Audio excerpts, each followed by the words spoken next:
Ooze. Written by Anthony M. Rudd.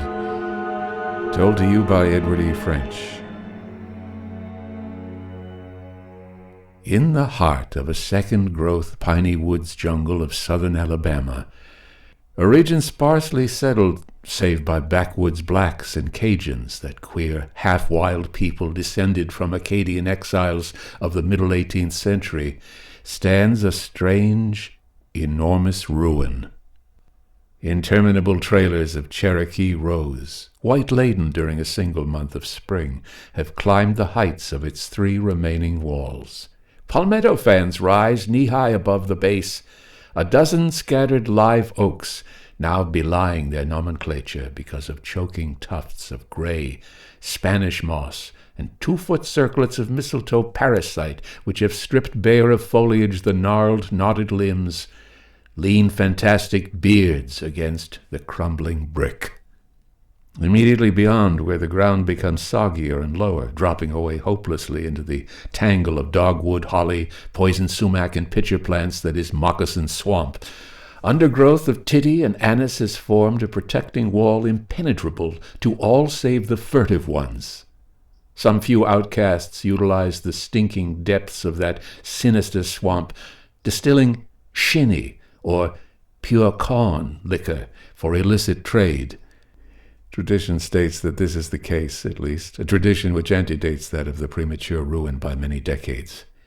I believe it, for during evenings intervening between investigations of the awesome spot, I was often approached as a possible customer by woodbillies who could not fathom how anyone dared venture near without plenteous fortification of liquid courage.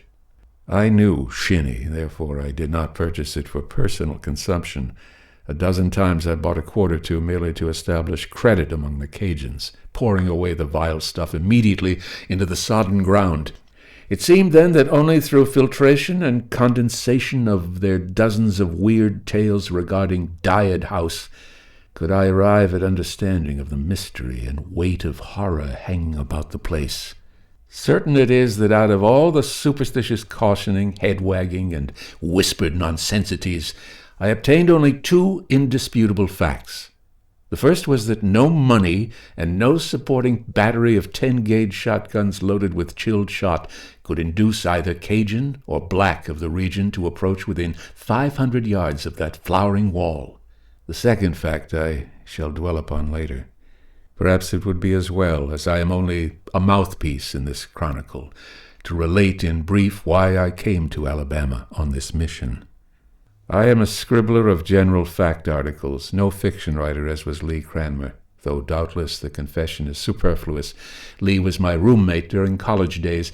I knew his family well, admiring John Corliss Cranmer even more than I admired the son and friend, and almost as much as Peggy Breed, whom Lee married. Peggy liked me, but that was all. A cherished, sanctified memory of her for just that much, as no other woman before or since has granted this gangling dyspeptic even a hint of joyous and sorrowful intimacy. Work kept me to the city, Lee, on the other hand, coming of wealthy family, and from the first earning from his short stories and novel royalties more than I wrested from editorial coffers, needed no anchorage. He and Peggy honeymooned a 4-month trip to Alaska, visited Honolulu next winter, fished for salmon on Kane's River, New Brunswick, and generally enjoyed the outdoors at all seasons. They kept an apartment in Wilmette, near Chicago, yet during the few spring and fall seasons they were home. Both preferred to rent a suite at one of the country clubs to which Lee belonged. I suppose they spent 3 or 5 times the amount Lee actually earned. Yet for my part, I only honored that the two should find great happiness in life and still accomplish artistic triumph. They were honest, zestful young Americans, the type, and pretty nearly the only type, $2 million cannot spoil. John Corliss Cranmer, father of Lee, though as different from his boy as a microscope is different from a painting by Remington, was even further from being dollar-conscious. He lived in a world bounded only by the widening horizon of biological science, and his love for the two who would carry on that Cranmer name. Many a time I used to wonder how it could be that as gentle, clean-souled, and lovable a gentleman as John Corliss Cranmer could have ventured so far into scientific research without attaining small-caliber atheism. Few do. He believed both in God and humankind. To accuse him of murdering his boy and the girl wife who had come to be loved as the mother of baby Elsie, as well as blood and flesh of his own family, was a gruesome, terrible absurdity. Yes, even when John Corliss Cranmer was declared unmistakably insane. Lacking a relative in the world, baby Elsie was given to me, and the middle-aged couple who had accompanied the three as servants about half of the known world. Elsie would be Peggy over again. I worshipped her, knowing that if my stewardship of her interests could make her a woman of Peggy's loveliness and worth, I should not have lived in vain. And at 4, Elsie stretched out her arms to me, after a vain attempt to jerk out the bobbed tail of Lord Dick, my tolerant old Airedale, and called me Papa. I felt a deep-down choking. Yes, those strangely long black lashes someday might droop in fun or coquetry, but now baby Elsie held a wistful, trusting seriousness in depths of ultramarine eyes, that same seriousness which only Lee had brought to Peggy. Responsibility in one instant became double. That she might come to love me as more than foster parent was my dearest wish. Still, through selfishness, I could not rob her of rightful heritage. She must know in after years, and the tale I would tell her must not be the horrible suspicion which had been bandied about in common talk. I went to Alabama, leaving Elsie in the competent hands of Mrs. Daniels and her husband, who had helped care for her since birth. In my possession prior to the trip were the scant facts known to authorities at the time of John Corliss Cranmer's escape and disappearance. They were incredible enough. For conducting biological research upon forms of protozoan life, John Corliss Cranmer had hit upon this region of Alabama, near a great swamp teeming with microscopic organisms and situated in a semi-tropical belt where freezing weather rarely intruded to harden the bogs. The spot seemed ideal for his purpose. Through Mobile he could secure supplies daily by truck. The isolation suited. With only an octoroon man to act as chef, houseman, and valet for the times he entertained no visitors, he brought down scientific apparatus, occupying temporary quarters in the village of Burdett's Corners, while his woods house was in process of construction. By all accounts, the lodge, as he termed it, was a substantial affair of 8 or 9 rooms, built of logs and planed lumber brought from Oak Grove. Lee and Peggy were expected to spend a portion of each year with him. Quail, wild turkey, and deer abounded, which fact made such a vacation certain to please the pair. At other times, all save 4 rooms were closed. This was 1907, the year of Lee's marriage. 6 years later, when I came down, no sign of a house remained except certain mangled and rotting timbers projecting from viscid soil, or what seemed like soil, and a 12-foot wall of brick had been built to enclose the house completely. One portion of this had fallen inward. 2. I wasted weeks of time at first, interviewing officials of the police department at Mobile, the town marshals and county sheriffs of Washington and Mobile counties, and officials of the psychopathic hospital from which Cranmer made his escape. In substance, the story was one of baseless homicidal mania.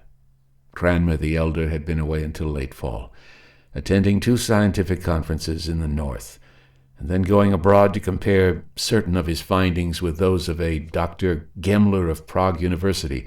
Unfortunately, Gemmler was assassinated by a religious fanatic shortly afterward. The fanatic voiced virulent objection to all Mendelian research as blasphemous. This was his only defense. He was hanged.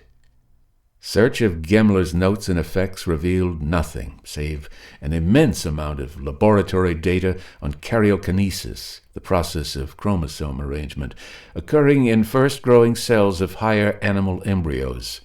Apparently, Cranmer had hoped to develop some similarities or point out differences between hereditary factors occurring in lower forms of life and those half demonstrated in the cat and monkey.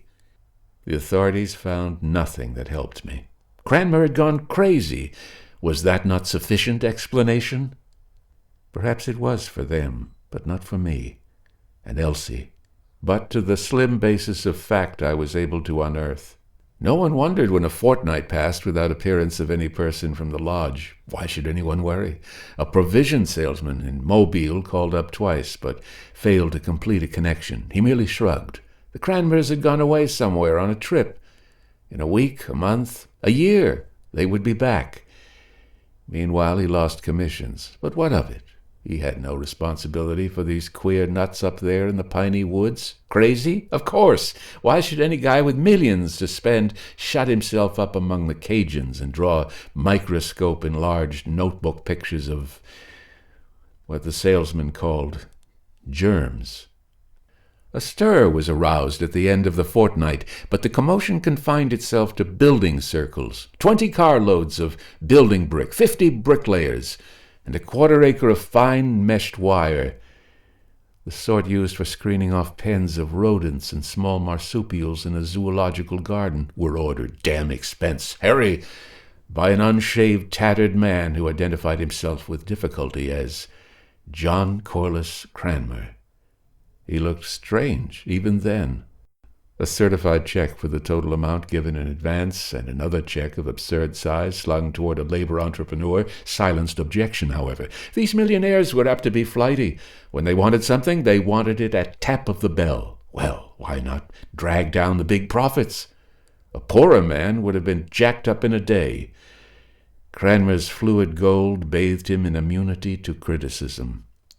The encircling wall was built and roofed with wire netting which drooped about the squat pitch of the lodge. Curious inquiries of workmen went unanswered until the final day. Then Cranmer, a strange, intense apparition who showed himself more shabby than a quay derelict, assembled every man jack of the workmen. In one hand he grasped a wad of blue slips, 56 of them. In the other he held a Luger automatic. "I offer each man $1,000 for silence," he announced. "As an alternative, death. You know little.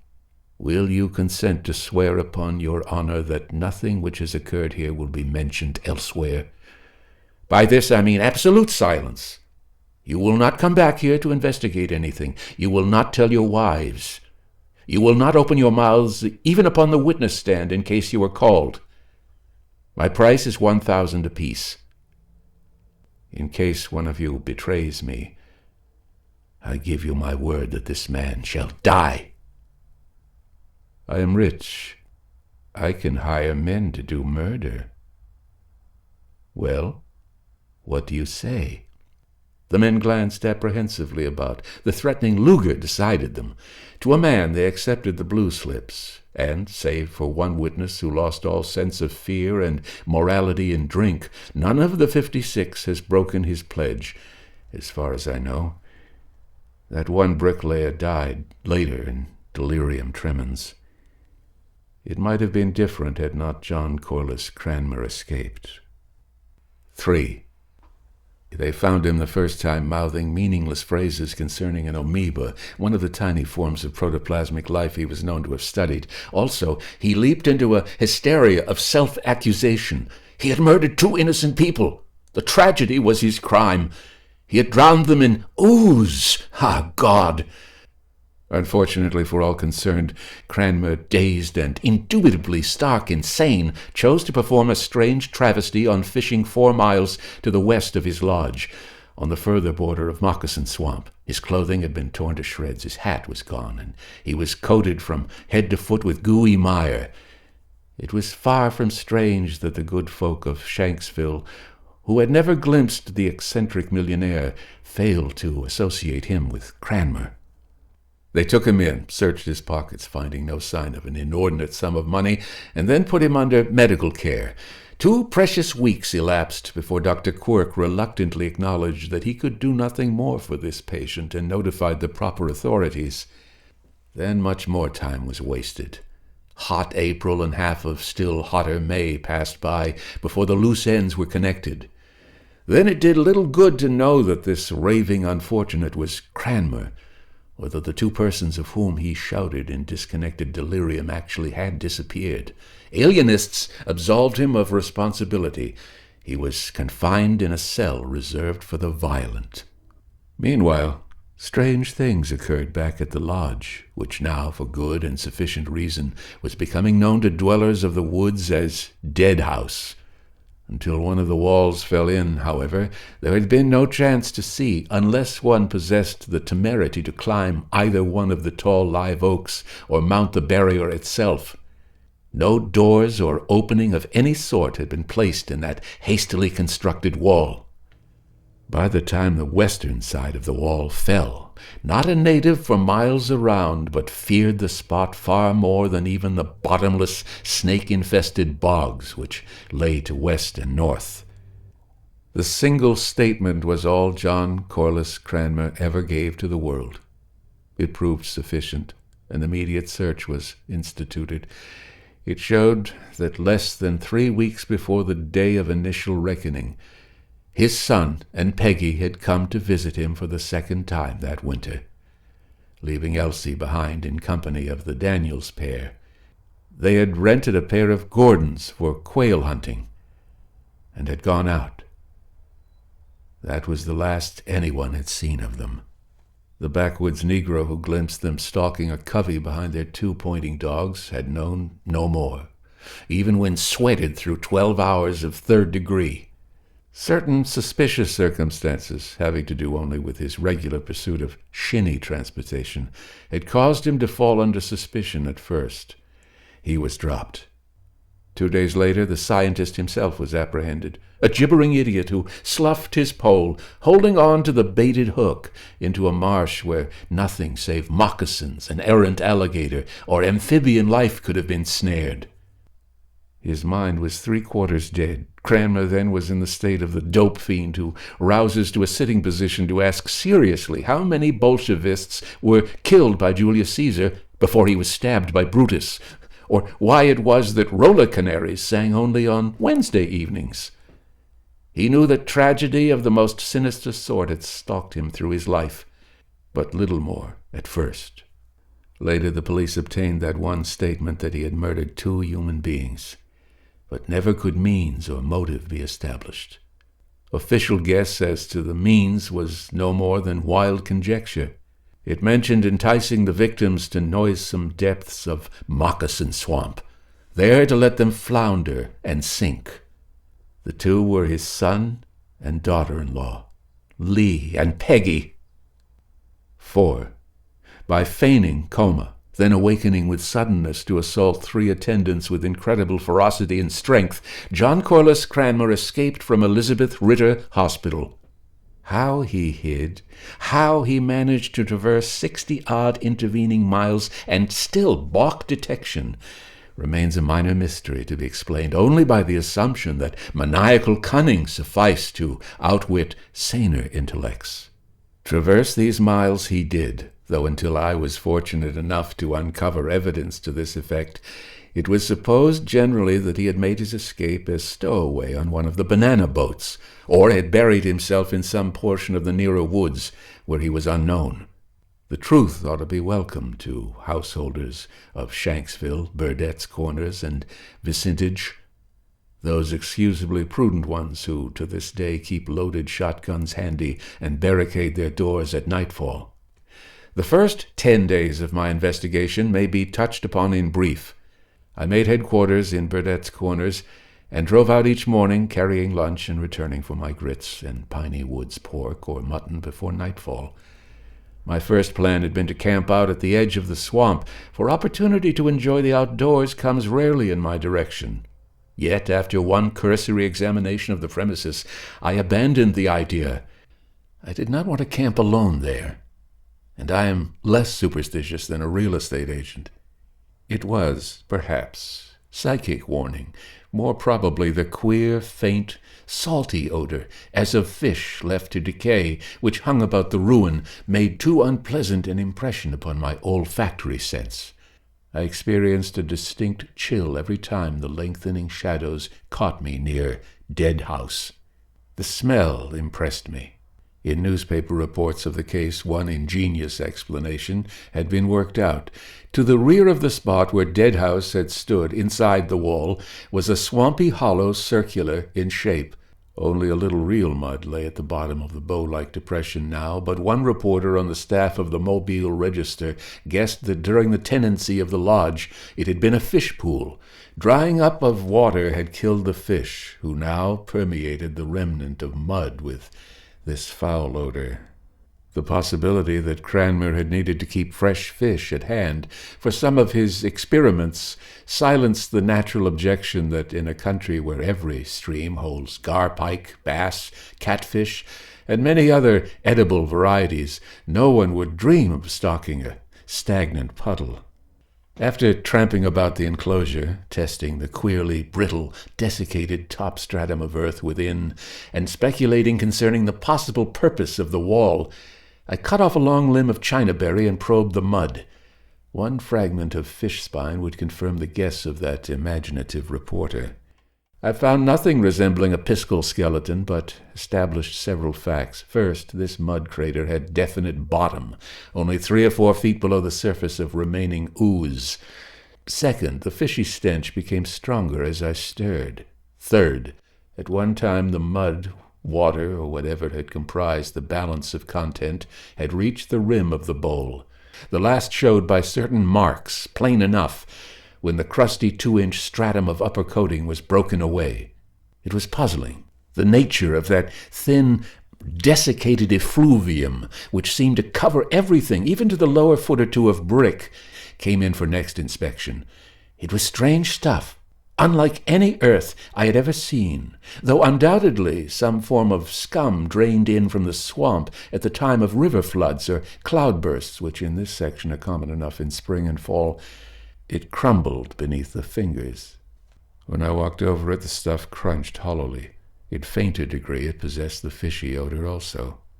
I took some samples where it lay thickest upon the ground, and also a few where there seemed to be no more than a depth of a sheet of paper.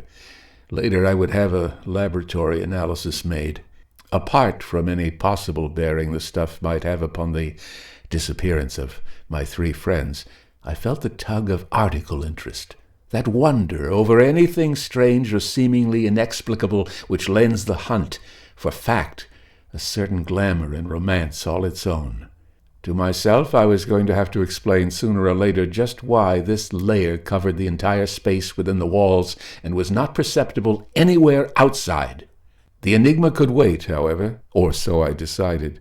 Far more interesting were the traces of violence apparent on wall and what once had been a house. The latter seemed to have been ripped from its foundations by a giant hand, crushed out of semblance to a dwelling, and then cast in fragments about the base of the wall, mainly on the south side, where heaps of twisted, broken timbers lay in profusion. On the opposite side there had been such heaps once, but now only charred sticks, coated with that gray-black, omnipresent coat of desiccation remained. These piles of charcoal had been sifted and examined most carefully by the authorities, as one theory had been advanced that Cranmer had burned the bodies of his victims. Yet no sign whatever of human remains was discovered. The fire, however, pointed out one odd fact which controverted the reconstructions made by detectives months before. The latter, suggesting the dried scum to have drained in from the swamp, believed that the house timbers had floated out to the sides of the wall, there to arrange themselves in a series of piles. The absurdity of such a theory showed even more plainly in the fact that if the scum had filtered through in such a flood, the timbers most certainly had been dragged into piles previously. Some had burned, and the scum coated their charred surfaces. What had been the force which had torn the lodge to bits, as if in spiteful fury? Why had the parts of the wreckage been burned, the rest to escape? Right here, I felt, was the keynote to the mystery. Yet I could imagine no explanation. That John Corliss Cranmer himself, physically sound, yet a man who for decades had led a sedentary life, could have accomplished such destruction unaided, was difficult to believe. 5. I turned my attention to the wall, hoping for evidence that might suggest another theory. That wall had been an example of the worst snide construction. Though little more than a year old, the parts left standing showed evidence that they had begun to decay the day the last brick was laid. The mortar had fallen from the interstices. Here and there a brick had cracked and dropped out. Fibrils of the climbing vines had penetrated crevices, working for early destruction, and one side had already fallen. It was here that the first glimmering suspicion of the terrible truth was forced upon me. The scattered bricks, even those which had rolled inward toward the gaping foundation lodge, had not been coated with scum. This was curious, yet it could be explained by surmise that the flood itself undermined this weakest portion of the wall. I cleared away a mass of brick from the spot on which the structure had stood. To my surprise, I found it exceptionally firm. Hard red clay lay beneath. The flood conception was faulty. Only some great force, exerted from inside or outside, could have wreaked such destruction. When careful measurement, analysis, and deduction convinced me, mainly from the fact that the lowermost layers of brick had all fallen outward while the upper portions toppled in, I began to link up this mysterious and horrific force with the one which had rent the lodge asunder. It looked as though a typhoon or gigantic centrifuge had needed elbow room in ripping down the wooden structure. But I got nowhere with the theory, though in ordinary affairs I am called a man of too great imaginative tendencies. No less than 3 editors have cautioned me on this point. Perhaps it was the narrowing influence of great personal sympathy, yes, and love. I make no excuses, though beyond a dim understanding that some terrific, implacable force must have made this spot his playground. I ended my 9th day of note-taking and investigation almost as much in the dark as I had been while 1,000 miles away in Chicago.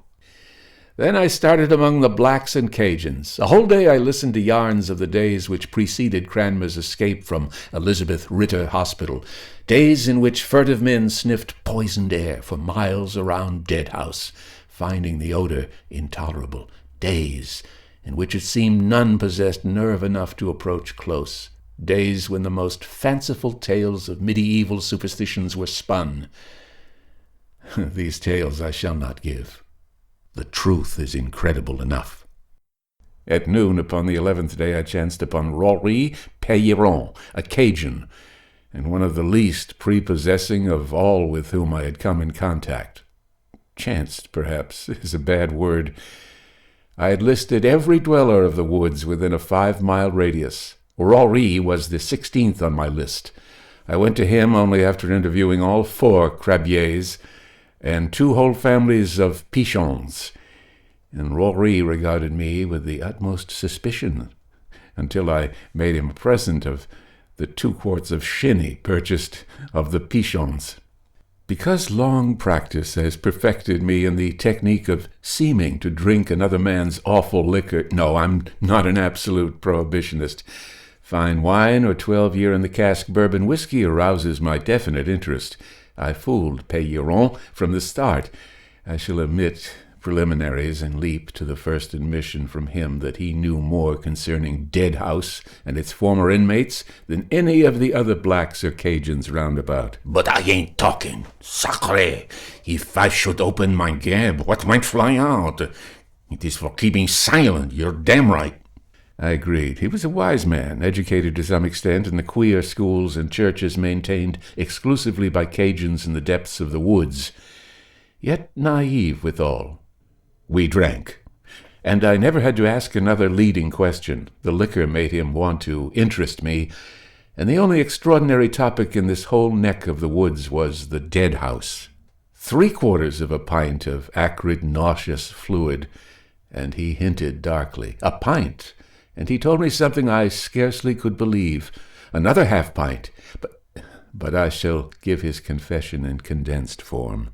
He had known Joe Sibley, the octoroon chef, houseman, and valet who served Cranmer. Through Joe, Rory had furnished certain indispensables in way of food to the Cranmer household. At first, these salable articles had been exclusively vegetable, white and yellow turnips, sweet potatoes, corn, and beans. But later, meat. Yes, meat especially. Whole lambs, slaughtered and quartered, the coarsest variety of Piney Woods pork and beef, all in immense quantity. 6. In December of the fateful winter, Lee and his wife stopped down at the lodge for 10 days or thereabouts.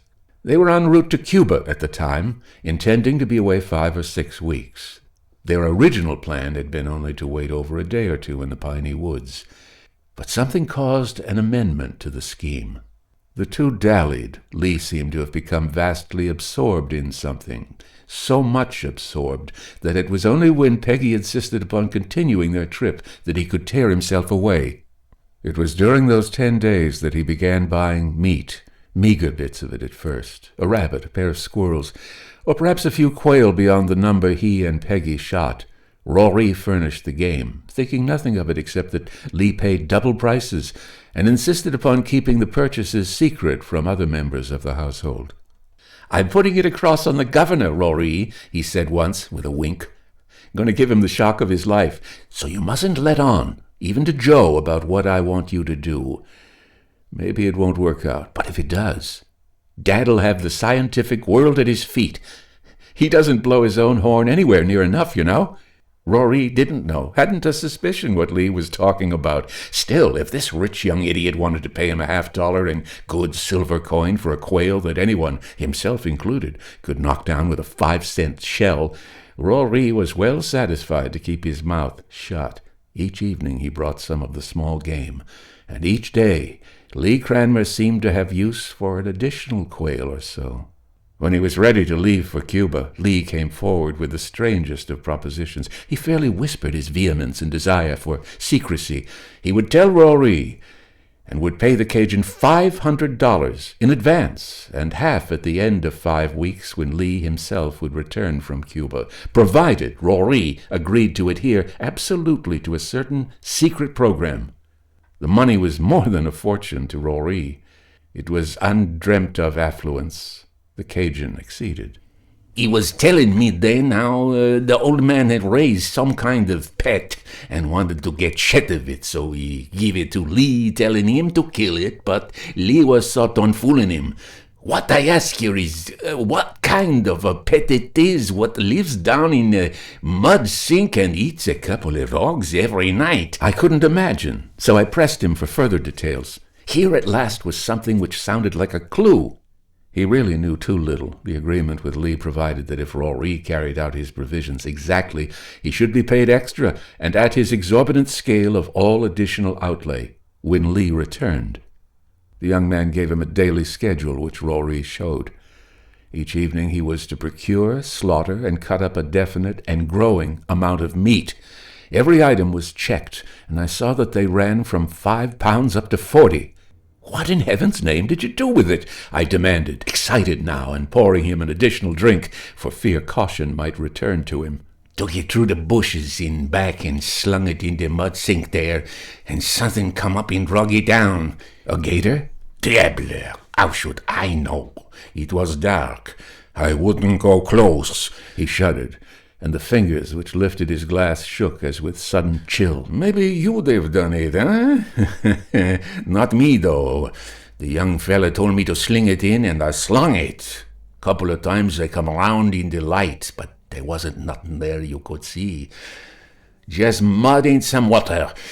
Maybe the thing didn't come out in daytimes, eh?" "Perhaps not," I agreed, straining every mental resource to imagine what Lee's sinister pet could have been. "But you said something about 2 hogs a day? What did you mean by that? This paper, proof enough that you're telling the truth so far, states that on the 35th day you were to throw 40 pounds of meat, any kind, into the sink. 2 hogs! Even the Piney Woods variety weigh a lot more than 40 pounds. "Them was after he come back." From this point onward, Rory's tale became more and more enmeshed in the vagaries induced by bad liquor. His tongue thickened. I shall give his story without attempt to reproduce further verbal barbarities or the occasional prodding I had to give in order to keep him from maundering into foolish jargon. Lee had paid munificently. His only objection to the manner in which Rory had carried out his orders was that the orders themselves had been deficient. The pet, he said, had grown enormously. It was hungry, ravenous. Lee himself had supplemented the fare with huge pails of scraps from the kitchen. From that day, Lee purchased from Rory whole sheep and hogs. The Cajun continued to bring the carcasses at nightfall, but no longer did Lee permit him to approach the pool. The young man appeared chronically excited now. He had a tremendous secret, one the extent of which even his father did not guess, and one which would astonish the world. Only a week or two more, and he would spring it. First, he would have to arrange certain data. Then came the day when everyone disappeared from Deadhouse. Rory came around several times, but concluded that all of the occupants had folded tents and departed, doubtless taking their mysterious pet along. Only when he saw from a distance Joe, the octoroon's servant, returning along the road on foot toward the lodge, did his slow mental processes begin to ferment. That afternoon Rory visited the strange place for the next to last time. He did not go into the lodge itself, and there were reasons. While still some hundreds of yards away from the place, a terrible sustained screaming reached his ears. It was faint, yet unmistakably the voice of Joe. Throwing a pair of No. 2 shells into the breech of his shotgun, Rory hurried on, taking his usual path through the brush at the back. He saw, and as he told me, even shinny drunkenness fled his chattering tones, Joe, the octoroon. Aye, he stood in the yard, far from the pool into which Rory had thrown the carcasses. And Joe could not move. Rory failed to explain in full, but something, a slimy, amorphous something, which glistened in the sunlight, already had engulfed the man to his shoulders. Breath was cut off. Joe's contorted face writhed with horror and beginning suffocation. One hand, all that was free of the rest of him, beat feebly upon the rubbery, translucent thing that was engulfing his body. Then Joe sank from sight. 7. 5 days of liquid indulgence passed before Rory, alone in his shaky cabin, convinced himself that he had seen a fantasy born of alcohol. He came back the last time to find a high wall of brick surrounding the lodge, and including the pool of mud into which he had thrown the meat. While he hesitated, circling the place without discovering an opening, which he would not have dared to use even if he had found it, a crashing, tearing of timbers and persistent sound of awesome destruction came from within. He swung himself into one of the oaks near the wall, and he was just in time to see the last supporting stanchions of the lodge give way outward. The whole structure came apart. The roof fell in, yet seemed to move after it had fallen. Logs of wall deserted, retaining grasp of their spikes like layers of plywood in the grasp of the shearing machine. That was all. Soddenly intoxicated now, Rory mumbled more phrases, giving me the idea that on another day, when he became sober once more, he might add to his statements, but I, numb to the soul, scarcely cared. If that which he related was true, what nightmare of madness must have been consummated here? I could vision some things now which concerned Lee and Peggy, horrible things. Only remembrance of Elsie kept me faced forward in the search. For now it seemed almost that the handiwork of a madman must be preferred to what Rory claimed to have seen. What had been that sinister translucent thing, that glistening thing which jumped upward about a man, smothering, engulfing? Queerly enough, though such a theory as came most easily to mind now would have outraged reason in me if suggested concerning total strangers, I asked myself only what details of Rory's revelation had been exaggerated by fright and fumes of liquor.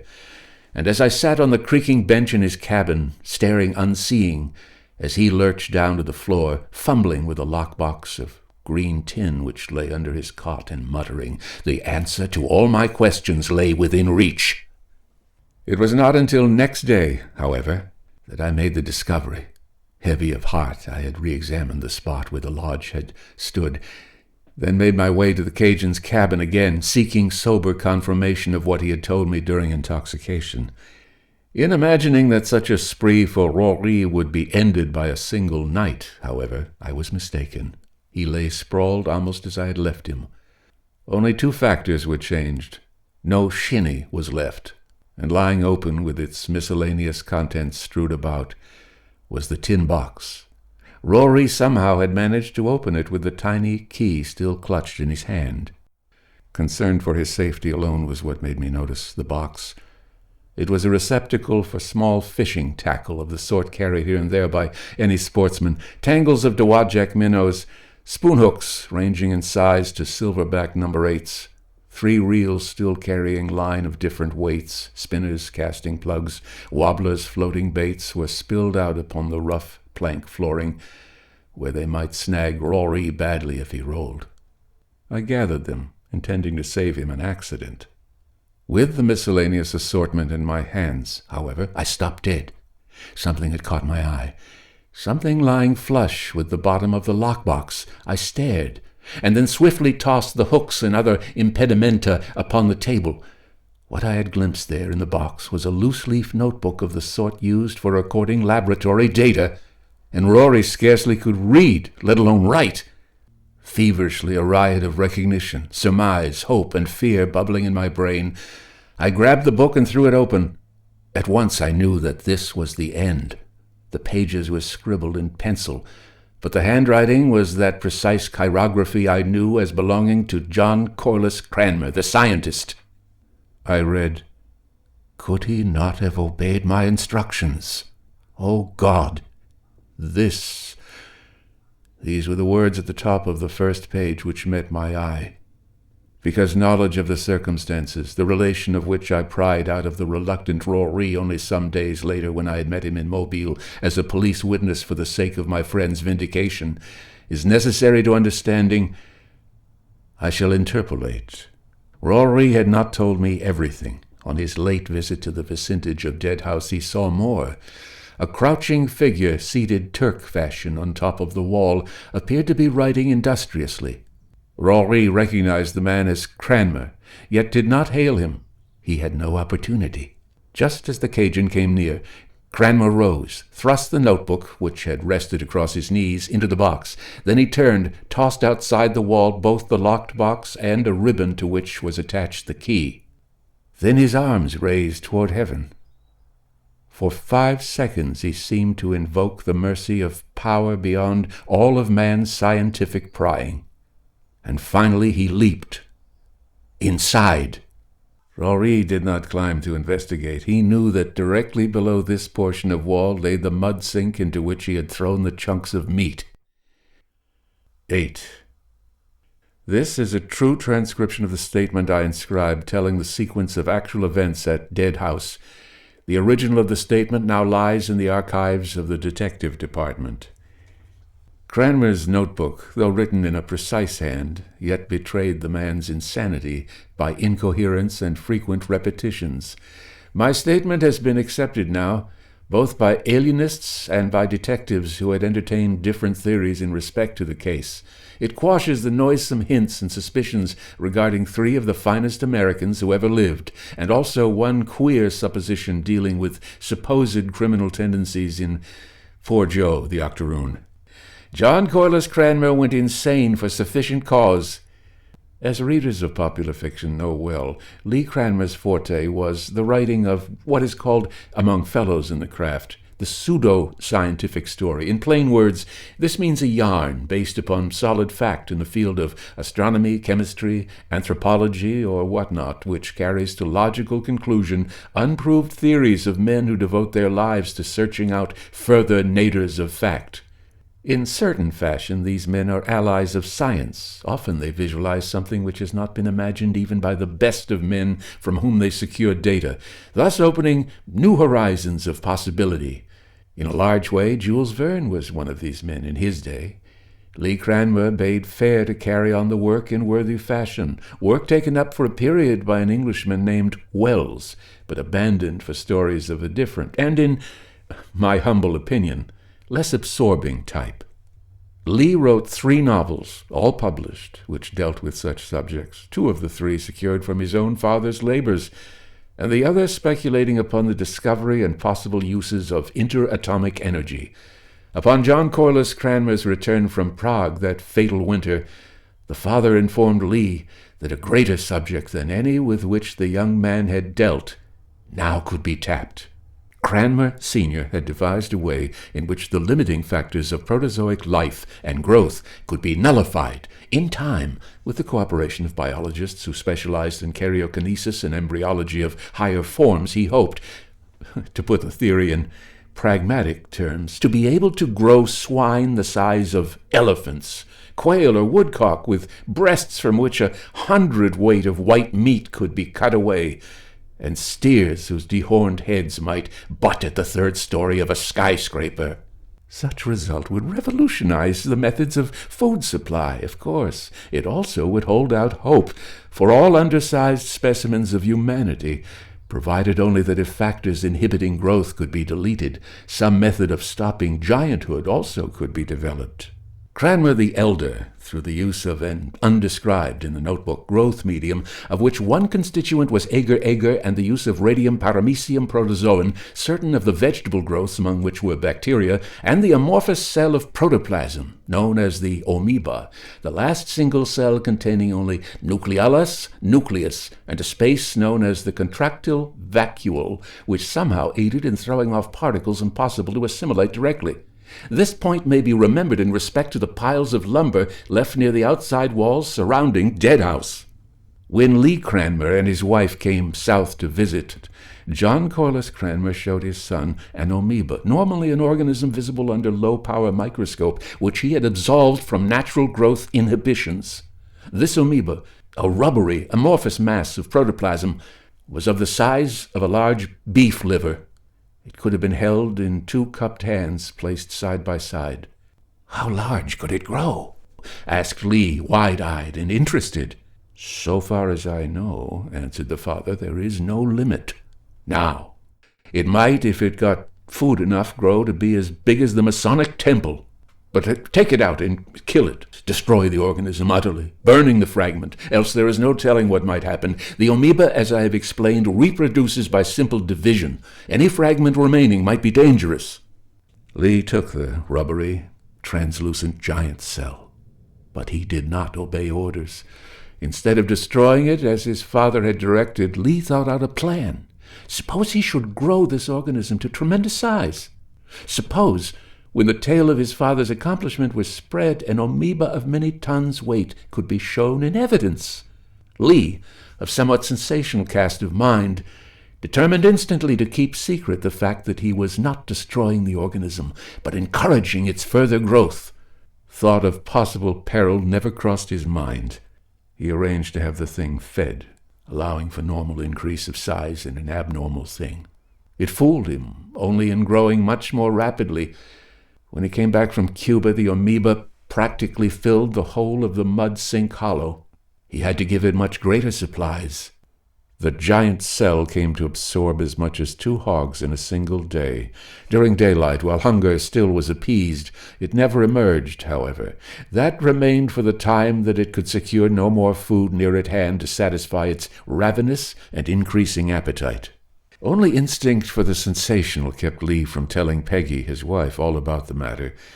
Lee hoped to spring a coup which would immortalize his father and surprise his wife terrifically. Therefore he kept his own counsel and made bargains with the Cajun, Rory, who supplied food daily for the shapeless monster of the pool. The tragedy itself came suddenly and unexpectedly. Peggy, feeding the 2 Gordon setters that Lee and she used for quail hunting, was in the lodge yard before sunset. She romped alone, as Lee himself was dressing. Of a sudden, her screams cut the still air. Without her knowledge, 10-foot pseudopods, those flowing tentacles of protoplasm sent forth by the sinister occupant of the pool, slid out and around her puttied ankles. For a moment she did not understand. Then, at first suspicion of the horrid truth, her cries rent the air. Lee, at that time struggling to lace a pair of high shoes, straightened, paled, and grabbed a revolver as he dashed out. In another room, a scientist, absorbed in his note-taking, glanced up, frowned, and then, recognizing the voice, shed his white gown and came out. He was too late to do aught but gasp with horror. In the yard, Peggy was half engulfed in a squamous, rubbery something which at first glance he could not analyze. Lee, his boy, was fighting with the sticky folds and slowly, surely losing his own grip upon the earth. 9.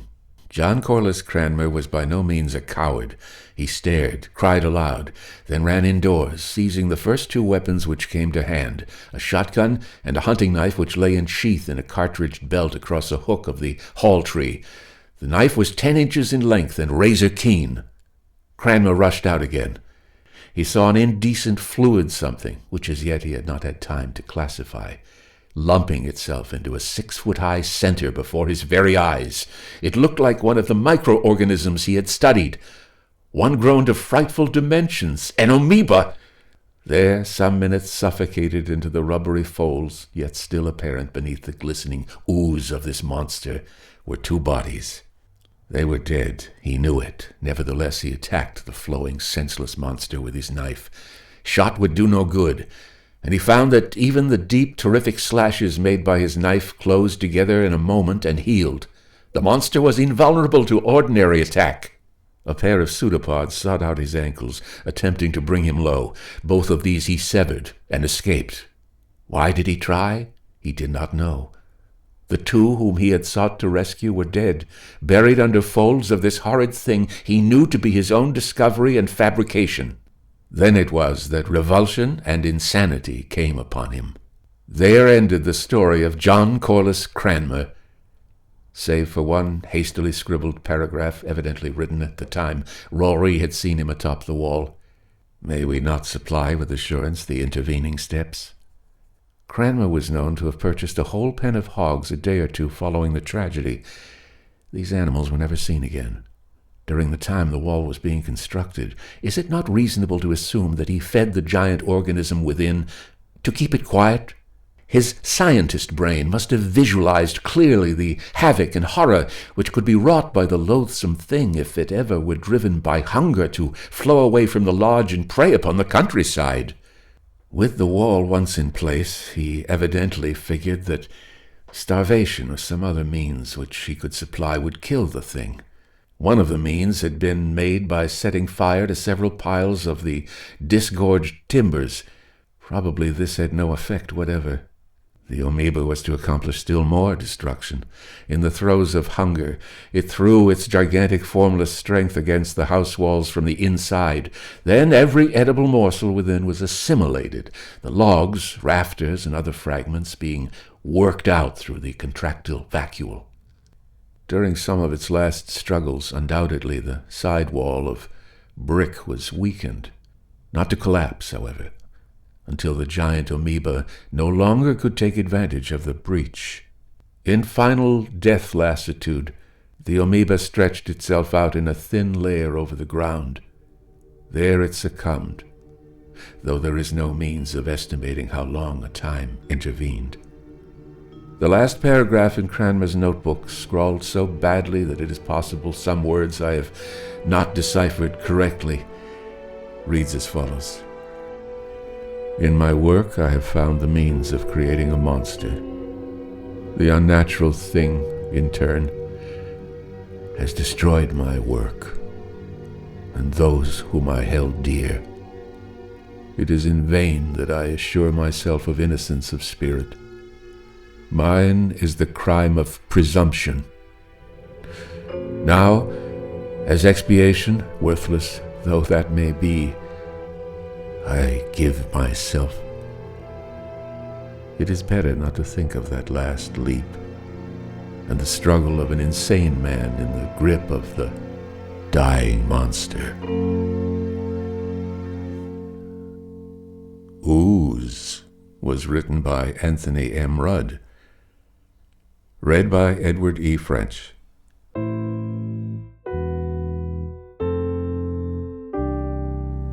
I'm glad you could be along with me on this week's excruciating excursion into the unknown. There are many such fear fables on the Fiction Fantastique channel, well calculated not so much to tingle the spine as snap it altogether. The email address for this program is edwardfrench06@hotmail.com, and the Shrieker Speaker is also heard on Instagram at ed.emerson.french. The address for the channel from hell you were always looking for is www.youtube.com/FrenchEdward06. Until next time, remember, danger doesn't lurk at every corner. It's just waiting for fear and horror to show up. So long from Sweet G1 at World Brain Audio in Chatsworth, California, USA.